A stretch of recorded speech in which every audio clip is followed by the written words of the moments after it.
Question 12 में ये कहा गया है कि एक मैन इस डिच के अंदर है और उसके दो फ्रेंड्स हैं, उसे रोप के हेल्प से पुल कर रहे हैं, लेकिन वो दोनों फ्रेंड्स रोप पर इक्वल फोर्सेस अप्लाई करते हैं। ये क्वेश्चन में कहा गया और मैन को स्लोली पुल अप करते हैं। ये मैन को स्लोली पुल अप करते हैं। Man is pulled up slowly.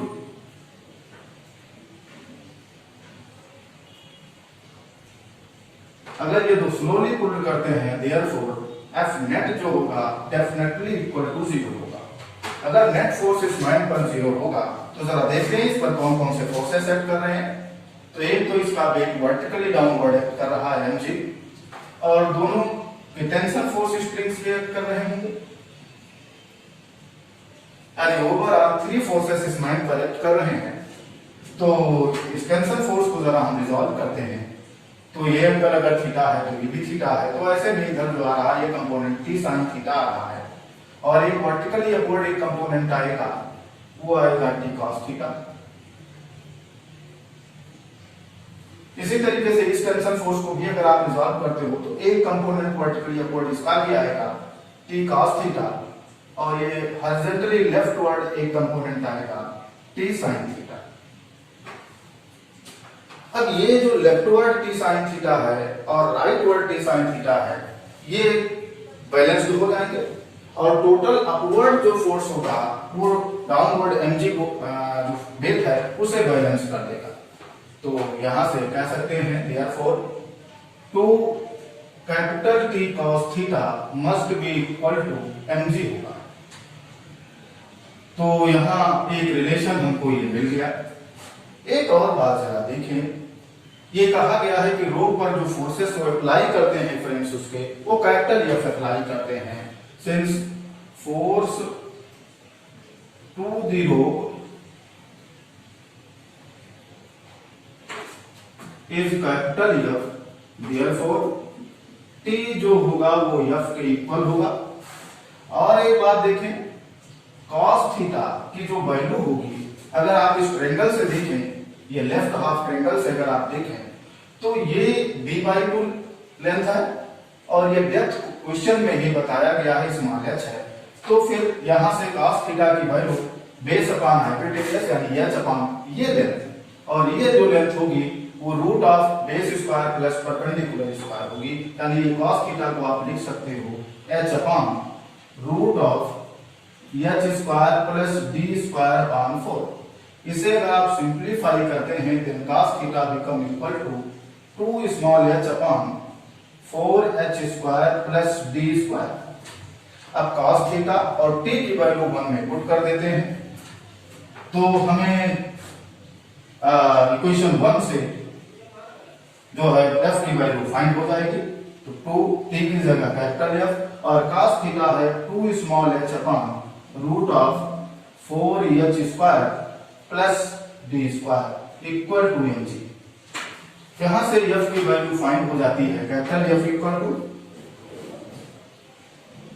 mg upon 4h और रूट में 4h square plus d square.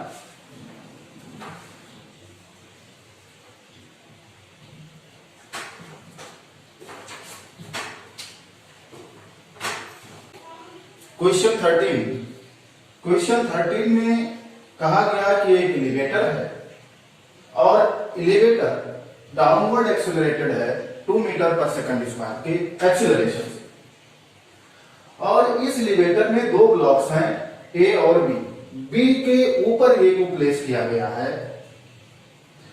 ये ब्लॉक A का मास 0.5 किलोग्राम भी बताया गया है। तो फाइंड ये करना है कि ब्लॉक A और B के बिटवीन जो फोर्स होगा वो फोर्स क्या होगा। तो देखिए, इसे आप थोड़ा सा अगर एलिवेटर के रेफरेंस में सॉल्व करते हैं तो ये क्वेश्चन इजीली सॉल्व हो जाएगा।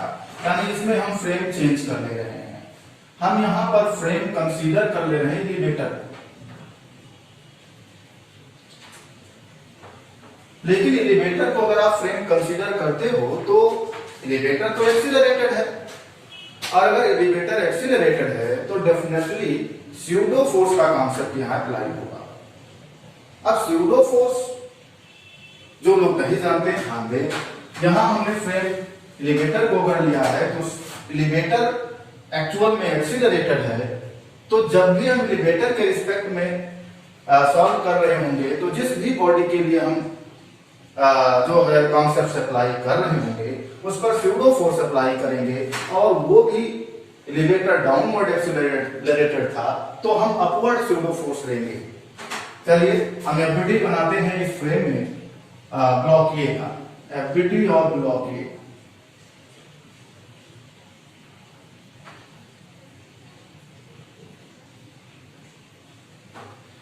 तो इसका मास 0.5 किलोग्राम है, तो इसका जो वेग होगा वो वर्टिकली डाउनवर्ड mg, और ये mg 0.5 इंटू हम g की value 10 metre per second square ले रहे हैं, तो यहां से ये हो गया 5 न्यूटन। इस पर ब्लॉक ए पर एक स्यूडो फोर्स भी लगेगा, लेकिन जैसा मैंने कहा कि फ्रेम हमारा वर्टिकली डाउनवर्ड एक्सीलरेटेड है तो स्यूडो फोर्स अपवर्ड एक्ट करेगा, तो ये स्यूडो फोर्स इस पर एक्ट करेगा। और स्यूडो फोर्स जो होता है वो mass into mass of the block into acceleration लेना होगा हमें ऑफ फ्रेम। ध्यान दें, जब हम स्यूडो फोर्स फाइंड कर रहे होते हैं तो जिस ब्लॉक पर की बात कर रहे हैं मास तो हम उसी का लेते हैं, लेकिन एक्सीलरेशन जो है नॉन इनर्शियल जो फ्रेम आपने कंसीडर किया उसका एक्सीलरेशन लेते हैं। तो यहां पर ये आ जाएगा मास तो इस ब्लॉक का 0.5 है, और एक्सीलरेशन जो हमारा फ्रेम है यानी एलिवेटर है उसका 2 मीटर पर सेकंड स्क्वायर है, तो इनटू 2 यानी ये आ रहा है 1 न्यूटन। एक और फोर्स इस ब्लॉक पर एक्ट करेगा, वो है कांटेक्ट फोर्स जो अप्लाई करेगा ब्लॉक बी, ब्लॉक ए पर। चलिए सपोज कर लिया ये कांटेक्ट फोर्स कैपिटल एन है, और इसी कैपिटल एन की वैल्यू भी हमें फाइंड करनी है। अब एक बात देखिए, हमने फ्रेम एलिवेटर को कंसीडर किया है, तो एलिवेटर के रेफरेंस में अगर ब्लॉक ए की आप बात करते हैं तो ब्लॉक ये एलिवेटर के रिस्पेक्ट में तो रेस्ट में है, since block capital A is in rest with respect to elevator, therefore जो नेट फोर्स होगा वो डेफिनेटली 0 होगा। यहां ध्यान दें, ये बहुत इंपॉर्टेंट पॉइंट है। ब्लॉक ये एलिवेटर के रिस्पेक्ट में रेस्ट में है, तो ऐसे में डेफिनेटली अगर हम फ्रेम एलिवेटर को ले रहे हैं तो नेट फोर्स 0 होगा, और अगर नेट फोर्स 0 होगा फिर तो फोर्सेस बैलेंस हो जाएंगे, यानी टोटल अपवर्ड फोर्स जो होगा यानी n plus pseudo force balance the weight of the block. तो यहां से capital N equal to mg minus fp, सारी वैल्यूज पुट कर लेते हैं। mg है 5 और माइनस fp इज 1 न्यूटन। तो यहां से हम फाइंड कर लिए जो दोनों ब्लॉक्स के बिटवीन फोर्स होगा वो 4 न्यूटन का होगा। ब्लॉक डी, ब्लॉक ए पर 4 न्यूटन का फोर्स अप्लाई करेगा।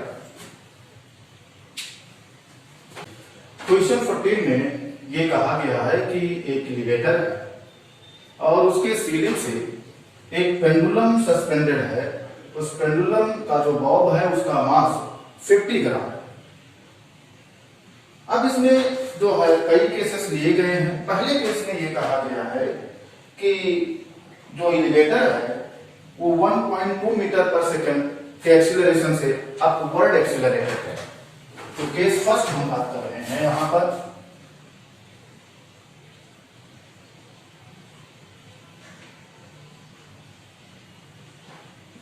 जो एलिवेटर इज एक्सीलरेटेड अपवर्ड,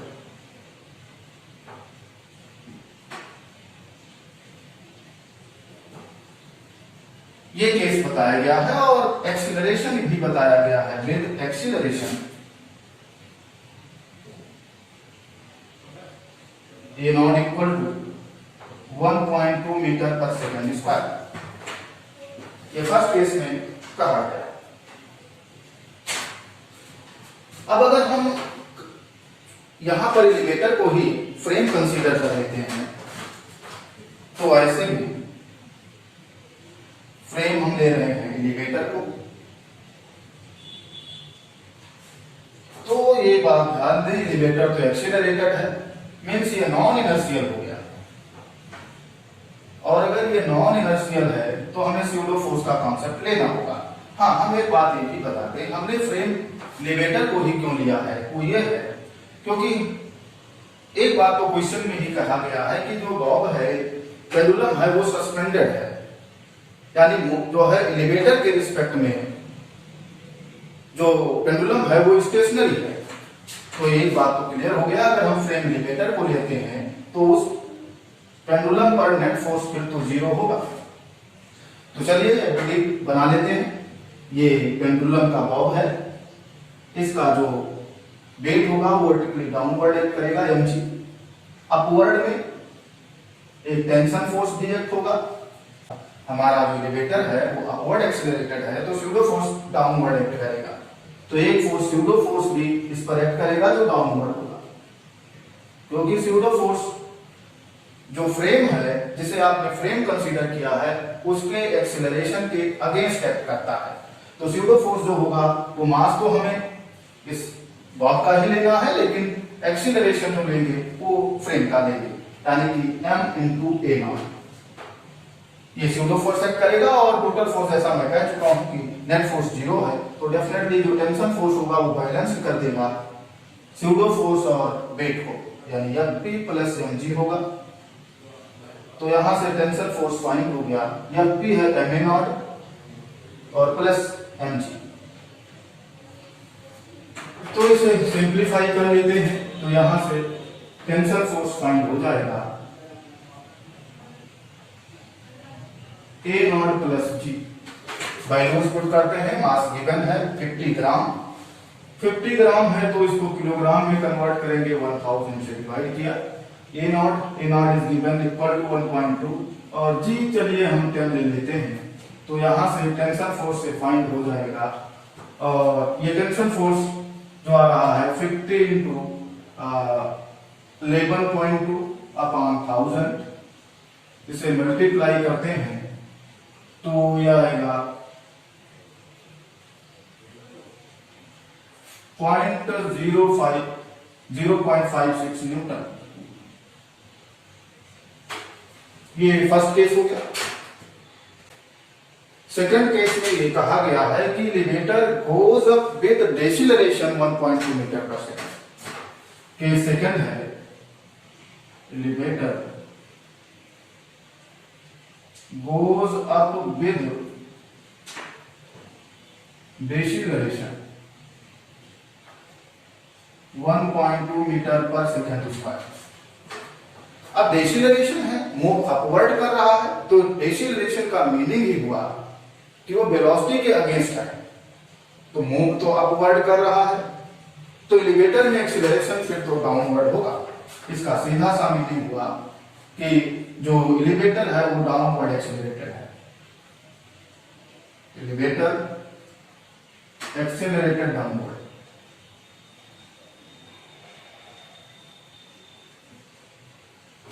तो इस केस में भी पेंडुलम, इस अगर हम इसे फ्रेम लेते हैं एलिवेटर को, फ्रेम एलिवेटर को अगर हम लेते हैं तो ऐसे में एलिवेटर के फ्रेम में पेंडुलम रेस्ट में है, तो एफ नेट हमारा टोटल जो होगा वो तो जीरो होगा।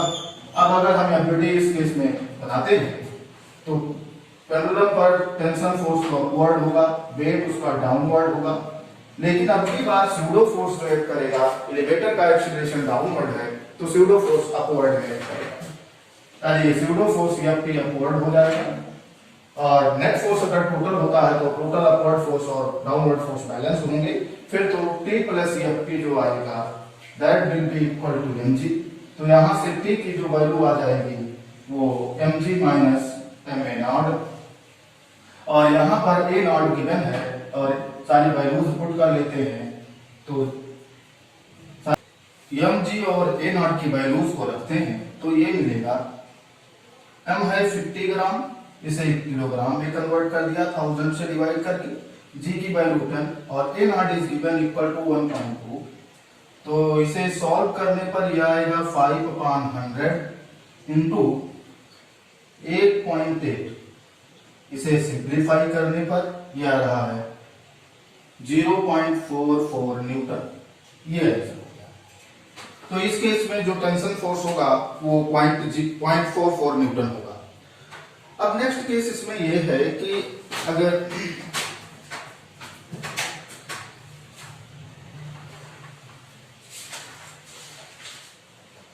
इसी का नेक्स्ट केस है कि goes up with uniform velocity। Third case third, इसमें कहा गया है goes up with uniform velocity.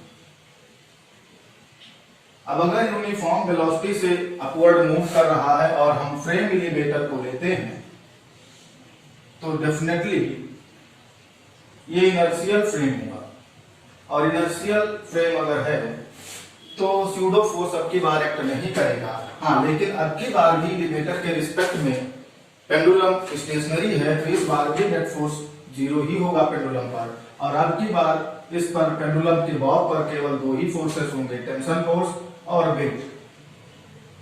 और टेंशन फोर्स वेट को बैलेंस करेगा क्योंकि नेट फोर्स 0 है, तो T इक्वल टू mg होगा और m की वैल्यू 50 ग्राम है, इसे किलोग्राम में चेंज करते हैं 50/1000 इंटू g की वैल्यू 10, तो ये आ रहा है 0.5 न्यूटन। तो इस केस में जो टेंशन फोर्स होगा वो 0.5 होगा। और इसी का जो है लास्ट केस है केस फोर्थ। इस केस फोर्थ में ये कहा गया है कि goes down with acceleration 1.2 metre per second. जो है एक्सीलरेशन है एलिवेटर में, elevator is accelerated downward.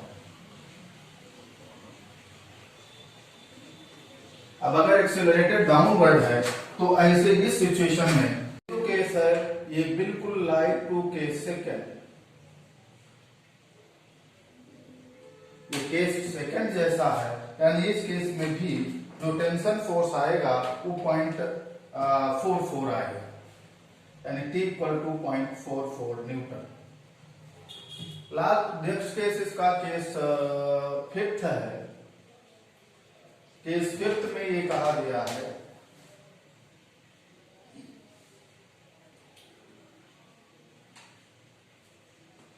goes down with uniform velocity। Elevator जो है यूनिफॉर्म वेलोसिटी से move down with uniform velocity.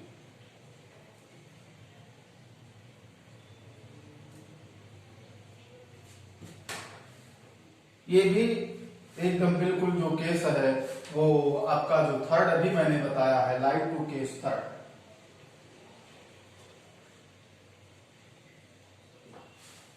और इसमें जो आंसर आएगा वो फिर से T इक्वल टू 0.5 न्यूटन आ जाएगा। इस तरीके से ये क्वेश्चन आप इसे इजीली सॉल्व कर सकते हैं।